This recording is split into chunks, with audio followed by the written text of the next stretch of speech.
What's up, bass heads? Image Design Audio with another video for us people that love bass. So this video I'm gonna talk about I talked about it before in a previous video, but I didn't really get to the point. So this time we're gonna talk about low pass filter, box tuning, and subwoofer FS. Reason I want to talk about it because some bass heads, I got friends, I've met people, got a little confused. So if I'm wrong, tell me I'm wrong, but I know I'm not wrong. So this is the thing. I'm gonna give you a scenario. Just because your box is tuned at 30 doesn't necessarily mean you're playing 30 hertz. If your low pass filter on your amp or whatever is 50 hertz, then 50 hertz will be your standing frequency, meaning you will get down to 30, but your standing frequency will be 50. And what I mean by that is your 50 hertz will probably be 5 dB, maybe 7 dB. It's going to be louder than the 30. That means you can get down to 30. Now, the best thing to do is have you a low pass filter or a crossover that goes down to 30.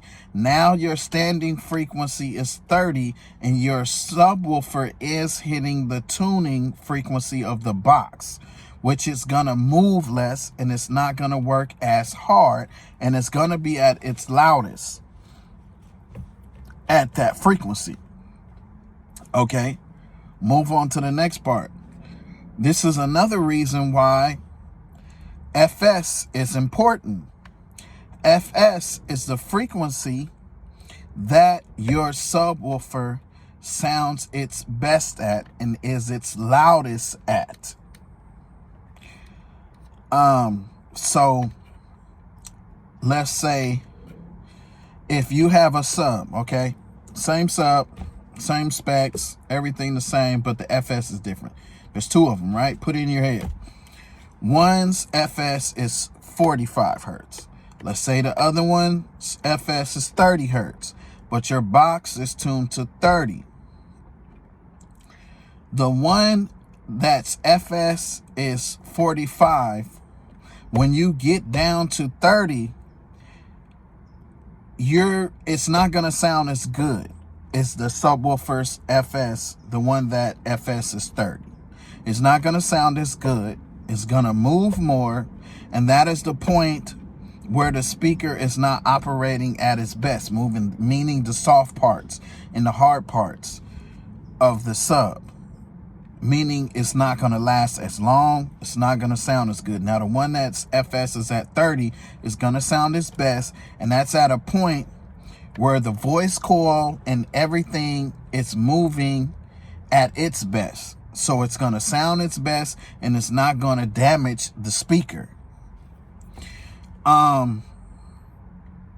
Like if your FS is 30 hertz or whatever, or 45, let's say, you playing down to 30, you're kind of damaging the speaker over time.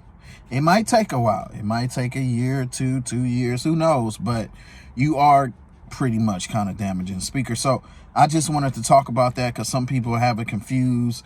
Like if your crossover is only goes down to 50, but your box is tuned to 30, you're going to hit 30. Yeah, you're going to hit 30, but you're going to get some 50 in there really loud, and your your cone is going to be moving like crazy. But it's not going to sound as good as the subwoofer whose low pass filter goes down to 30. I mean, this stuff is, your amp and your low pass filter is telling the woofer what to do, period. It's telling the sub what to do. So when you start on the front end, it's all signal. If the signal's clean and the signal's good and the signal's low, it's going to sound good in the box. If it's not that low, it's not going to sound as good. So just wanted to talk real quick about low pass and box tuning. That's all. You know, for sound quality wise. And some bass. I mean, the lower you go, it's going to travel. So that's it for this one, bass heads. I hope you guys, understand what I'm getting at. Yeah, that's the best way. Low pass filter, tune to whatever frequency you're trying to get, and the box tune to the same frequency. You're going to do your best tuning your box at the FS of that subwoofer. You're going to get the best sound, period.